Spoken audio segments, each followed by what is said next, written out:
Israël est un pays compliqué et encore plus en période d'élection, alors pour y voir plus clair, ouvrons aujourd'hui le programme d'Israël Beitenu, Israël notre maison, le parti du très controversé Avigdor Lieberman.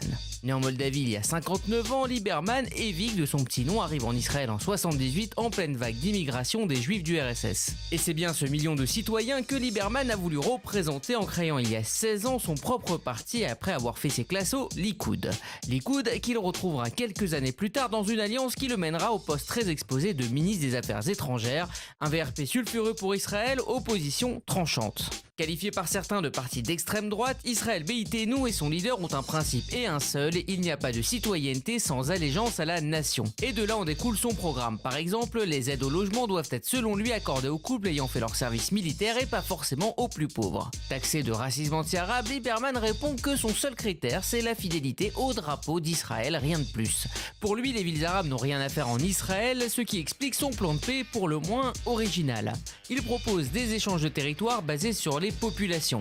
Les villes arabes d'Israël se retrouveraient dans l'État palestinien alors que les implantations juives, elles, seraient intégrées aux frontières d'Israël. Bref, il est pour la paix certes, mais pour la séparation juif-arabe.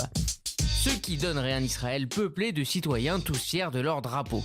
Côté société, on est à droite et pour la peine de mort pour les terroristes, même si d'un autre côté, Israël Beitenu milite pour le mariage civil, une mesure qui faciliterait la vie de son électorat. Mais pour cette élection 2015, Lieberman est en passe de perdre la moitié de ses sièges et l'influence qui va avec. À cette dégringolade, deux raisons. Les démêlés judiciaires de nombreux des membres de son parti, lui y compris, et le fait que les russophones sont peu à peu devenus des Israéliens qui votent comme des Israéliens et non pas comme des Russes immigrés. En résumé, Lieberman devrait vivre un 17 mars difficile, mais se consolerait bien avec un poste de ministre de la Défense d'un futur gouvernement Bibi 4. Ça sert aussi à ça, les amis.